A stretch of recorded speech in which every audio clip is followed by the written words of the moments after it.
Friends, welcome to Jenny cooks. Friends, இன்றைக்கி ஒரு சூப்பரான ஈவினிங் ஸ்நாக்ஸ் தான் நம்ம செய்ய போகிறோம். டக்குன்னு செஞ்சு கொடுத்துடலாம். உங்கள் வீட்டில் குழந்தைங்கள்லேருந்து பெரியவங்களுக்கு எல்லாருக்குமே ரொம்ப பிடிக்கும். முக்கியமாக குழந்தைங்க நல்லா விரும்பி சாப்பிடுவாங்க. இன்றைக்கி நம்ம பேக்கரியில் கிடைக்கிற அந்த க்ரீம் பன்னு தான் நம்ம செய்ய போகிறோம். இது வந்து பட்டர் பன்னுன்னு கூட சொல்லுவாங்க. சூப்பராக இருக்குங்க. நீங்கள் வீட்டிலே செஞ்சு பாருங்கள். ரொம்ப ஆரோக்கியமாக சாப்பிட்றதுக்குமே ரொம்ப ரொம்ப அருமையாக இருக்குங்க இந்த க்ரீம் பன்.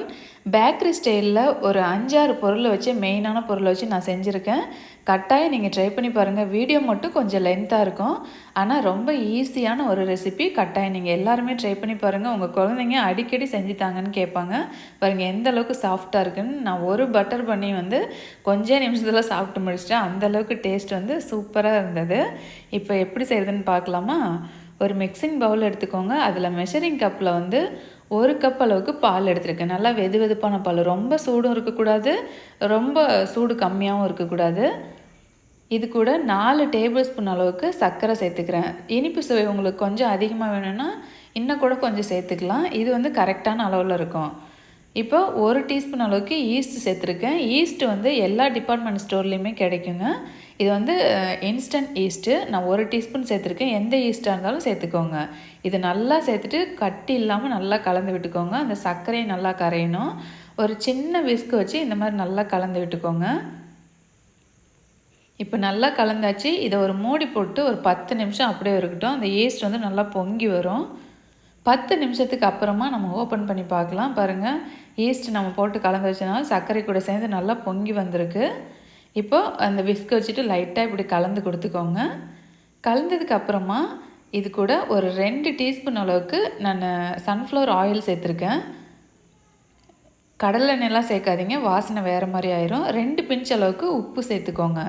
இதெல்லாம் சேர்த்துட்டு ஒரு 2 கலக்கலாம். இது கூட ஒரு முட்டை சேர்த்துக்கோங்க. நீங்கள் முட்டை சாப்பிடாதவங்களாக இருந்தால் முட்டையை வந்து நீங்கள் ஸ்கிப் பண்ணிக்கலாம். ஒரு முட்டை இது கூட உடச்சி ஊற்றிட்டு நல்லா கலந்து விட்டுக்கோங்க. அதே விஸ்க வச்சுட்டு நல்லா கலந்துக்கோங்க.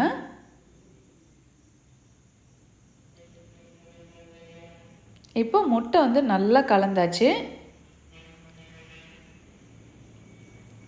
எந்த அளவுக்கு நல்லா மிக்ஸ் பண்ணுமோ அந்தளவுக்கு வந்து இந்த பன்னு ரொம்ப சாஃப்டாக வரும். இப்போ மைதா மாவு நான் எடுத்திருக்கேன். இப்போது 1 கப் அளவுக்கு ஃபஸ்ட்டு நான் இந்த மாவு சேர்த்துருக்கேன். 1.5 கப் மைதா சேர்க்கணும். கொஞ்சம் கொஞ்சமாக சேர்த்துட்டு கலக்கிக்கலாம். ஃபஸ்ட்டு 1 கப் சேர்த்துட்டு விஸ்க் வச்சு கலக்கிக்கோங்க. இந்த சின்ன விஸ்க் பத்தல, அதனால் பெருசு எடுத்துக்கிறேன். நல்லா இந்த மாதிரி கலந்து விட்டுக்கோங்க. இன்னும் ஒரு 1/2 கப் இந்த மாதிரி கலந்ததுக்கு அப்புறமா சேர்த்துக்கலாம். நம்ம 1 கப் பால் சேர்த்தோம், அதனால் 1.5 கப் மைதா வந்து நாங்கள் சேர்க்கணும். அப்போ தான் வந்து அந்த கரெக்டான பதம் வரும் அந்த மாவு. நல்லா கட்டிகள் கொஞ்சம் கூட இல்லாமல் நல்லா கலந்து விட்டுக்கோங்க. இந்த பட்டர் வந்து நல்லா ஃப்ளேவரோடு இருக்குன்னா ஏதாவது ஒரு எசன்ஸ் கூட நீங்கள் சேர்த்துக்கலாம். நான் எந்த எசன்ஸும் சேர்க்கல. இப்போ நல்லா கலந்தாச்சு. இப்போது நல்லா சுற்றிலும் இருக்கிறதெல்லாம் நல்லா சுத்தமாக வலிச்சுட்டு இதை ஒரு 1 மணி நேரம் அப்படியே ரெஸ்ட் எடுக்க விட்டுறலாம். இந்த மாவு வந்து நல்லா பொங்கி வரும். நல்லா கலந்து விட்டுருக்கோங்க. 1 மணி நேரத்துக்கு அப்புறமா நம்ம வந்து இந்த க்ரீம் பன் செய்ய ஸ்டார்ட் பண்ணிடலாம். அந்த கேப்பில் வந்து நம்ம க்ரீம் தயார் பண்ணிக்கலாம். நல்லா ரூம் டெம்பரேச்சர் உள்ள பட்டர் ஒரு 4 டேபிள் ஸ்பூன் அளவுக்கு நான் எடுத்துருக்கிறேன். ஃப்ரிட்ஜில் இருந்து அப்படியே இருக்கக்கூடாது. நல்லா ரூம் டெம்பரேச்சரில் பாருங்கள் எந்த அளவுக்கு சாஃப்டாக இருக்கும். இந்த அளவுக்கு இருக்கணும். 4 டேபிள் ஸ்பூன் எடுத்துருக்கேன். இதை ஒரு விஸ்க் வச்சுட்டு நல்லா கலந்து விட்டுக்கோங்க. அந்த நல்லா எல்லோவாக இருக்கிறது வந்து லைட் ஷேடாக மாறணும். அந்த அளவுக்கு நல்லா கலந்துக்கலாம். இப்போது எந்த கப்பில் பால் அளந்தமோ அதே கப்பில் 1/2 கப் சர்க்கரை எடுத்துகிட்டு மிக்ஸி ஜாரில் போட்டு நல்லா பவுடர் பண்ணி இது கூட சேர்த்துருக்குறேன். இது கூட பைனாப்பிள் எசன்ஸ் வந்து இந்த க்ரீம் வந்து ரொம்ப வாசனையாக நம்ம பேக்கரியில் கிடைக்கிற மாதிரியே கிடைக்கும். ஒரு 2-3 ட்ராப் வந்து பைனாப்பிள் எசன்ஸ் வந்து இது கூட சேர்த்துருக்குறேன். இதையும் சேர்த்துட்டு நல்லா கலந்து விட்டுக்கோங்க. இது நல்லா மிக்ஸ் பண்ணிட்டோம்னா நமக்கு பன்னுக்குள்ளே வைக்கிற க்ரீம் வந்து ரெடி ஆயிரும்.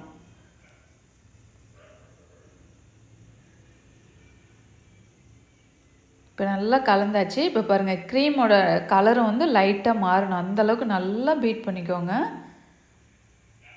அவ்வளோதான். இப்போ சூப்பர் க்ரீம் வந்து நமக்கு தயாராகிடுச்சு. இப்போ 1 மணி நேரத்துக்கு அப்புறமா நம்ம மூடி வச்சுருக்கிற மாவு பாருங்கள் நல்லா உப்பி வந்திருக்கு. அவ்வளோதான். இந்த நம்ம 1 மணி நேரம் நம்ம ரெஸ்ட் எடுக்க வர்றோம் இல்லைங்களா, அந்த டைம் மட்டும்தான். மற்றதெல்லாம் இது ரொம்ப ஈஸியாக செஞ்சு முடிச்சிடலாம். அதனால் இவ்வளோ நேரமாக இந்த ரெஸ்ட் எடுக்கிற டைம் பார்த்துட்டு, ஐயோ இந்த ரெசிபி செய்ய இவ்வளோ டைமா அப்படின்லாம் நினச்சிக்காதீங்க. இதை ஊற வைக்கிற டைமில் நம்ம எல்லா வேலையும் நம்ம முடிச்சிடலாம். இப்போ மாவு தயாராகிருக்கு. இப்போ ஒரு கரண்டி வச்சுட்டு நல்லா கலந்து விட்டுருங்க. இப்போ அந்த பக்கம் ஆயில் வந்து நான் சூடு பண்ணிகிட்ருக்கிறேன். ஆயில் வந்து சூடாயிடுச்சு. சூடு ஆனதுக்கப்புறம் ரொம்ப ஹை ஃப்ளேமில் வச்சு பண்ணக்கூடாது. மிதமான அனல் வச்சு நல்லா ஆயில் வந்து சூடு பண்ணிக்கோங்க. சூடு பண்ணிவிட்டு ரொம்ப சிம்மில் வச்சுக்கணும் ஆயில் சூடானோடனே. அதில் ஒரு ட்ராப் அளவுக்கு இந்த மாவு விட்டு பாருங்கள், நல்லா பொங்கி மேலே எழுந்தி வந்திருக்கும். இப்போ இதுதான் கரெக்டான பதம். இப்போ இந்த மாதிரி ஒரு சின்ன குழிக்கரண்டி எடுத்துகிட்டு அதை எண்ணெயில் முக்கி எடுத்துக்கோங்க. கொஞ்சமாக மாவு எடுத்துகிட்டு அந்த கரண்டியில் இந்த மாதிரி விட்டுக்கோங்க. விட்டுட்டு இப்போ அப்படியே ஆயில் மேலே வச்சுட்டு ஒரு ஸ்பூன் வச்சு அது மேலே அப்படியே கொஞ்சம் கொஞ்சமாக ஆயில் அள்ளி அள்ளி ஊற்றுனிங்கன்னா நல்லா உப்பி வரும். கரண்டியில் ஒட்டாமல் அழகாக அப்படியே கீழே விழுந்துடும். இது செய்யும் போதே நமக்கு அவ்வளோ ஆசையாக இருக்கும், இன்னும் கொஞ்சம் செய்யலாமான்ட்டு. அந்தளவுக்கு இந்த வேலை வந்து எனக்கு பிடிச்சிருந்தது. இதே மாதிரி ஒவ்வொரு டைமும் ஆயில் அந்த கரண்டி வந்து நனைச்சிட்டு கொஞ்சம் கொஞ்சமாக மாவு எடுத்து இந்த மாதிரி ஊற்றி எடுத்துக்கோங்க. ஆயில் வந்து ரொம்ப லோ ஃப்ளேமில் வச்சுருக்கணும். அதே மாதிரி நம்ம பலகாரம் சுடுறதுக்கெலாம் ஆயில் வந்து ரொம்ப சூடு பண்ணுவோமே, அந்த மாதிரி சூடு பண்ணக்கூடாது. லைட்டாக சூடானோடனே நீங்கள் இந்த மாதிரி பன்னை பொரித்து எடுத்துடணும். இதே போல் ஒவ்வொரு டைமும் இந்த ஆயிலில் முக்கி எடுத்துகிட்டு இந்த மாதிரி மாவை விட்டு இந்த மாதிரி பன்னை ஊற்றி எடுத்துக்கோங்க. அது கரண்டிலேருந்து பாருங்கள் அப்படியே அழகாக விழுந்துடும். நம்ம அப்படியே மாவு விடும்போது அதோட வடிவம் வந்து மாறும். அதனால தான் நம்ம இந்த மாதிரி குழிக்கரண்டியில் ஊற்றி எடுக்கிறோம். இது ரொம்ப சிம்மில் வச்சுட்டு இந்த மாதிரி நல்லா வேக விட்டு எடுத்துக்கோங்க. 2 பக்கமும் நல்லா நிறமாறணும். ஹை ஃப்ளேமில் வச்சிட்டிங்கன்னா மேலே கரிஞ்சிரும், உள்ளே வேகாமல் இருக்கும். அதனால் சிம்மில் வச்சுக்கோங்க. நான் லோ ஃப்ளேமில் கூட சொல்ல, சிம்மில் வைக்க சொல்கிறேன். இப்போ 2 பக்கமும் நல்லா வெந்துருச்சு. ஒவ்வொன்றும் கொஞ்சம் டைம் மாற்றி மாற்றி போட்டதுனால ஃபஸ்ட்டு போட்டதுலேருந்து அப்படியே லைனாக எடுத்துக்கிட்டு வாங்க. மீதி உள்ளதையும் இதே மாதிரியே இந்த பன்னெல்லாம் பொரிச்சு எடுத்துடலாம். இப்போ வந்து நம்ம பன்னை கட் பண்ணிவிட்டு உள்ளே வந்து க்ரீம் தடவிடலாம். பன்னை வந்து நல்லா ஆற விட்டுக்கோங்க. ஒரு 10-20 நிமிஷம் ஆற வச்சதுக்கப்புறமா இந்த பன்னை வந்து சென்டரில் கட் பண்ணிவிட்டு உங்களுக்கு க்ரீம் எவ்வளோ தேவையோ இந்த மாதிரி உள்ளே வந்து தடவிக்கோங்க. அவ்வளோதான், சூப்பரான பட்டர் பன், அதாவது க்ரீம் பன் வந்து தயாராகிடுச்சு. நல்லா கமகமன்னு வாசனையோடு அந்தளவுக்கு டேஸ்ட்டாக இருந்ததுங்க.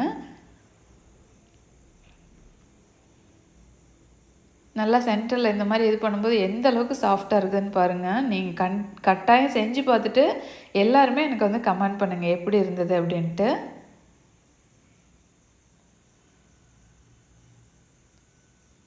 இதே மாதிரியே ஒவ்வொரு பன்னாக கட் பண்ணிவிட்டு உள்ளே உங்களுக்கு தேவையான அளவு க்ரீம் வச்சுக்கோங்க. இது வந்து நான் பட்டரில் செஞ்சதுனால க்ரீம் வந்து நான் அளவாக போடுறேன். நம்ம விப்பிங் க்ரீமு அந்த மாதிரி போட்டோம்னா வந்து நம்ம கொஞ்சம் அதிகமாகவே போடலாம். இது பட்டர் சேர்த்ததுனால நான் அளவாக ஒரு டேபிள் ஸ்பூன் அளவுக்கு மட்டும் நான் எடுத்து அப்ளை பண்ணியிருக்கேன்.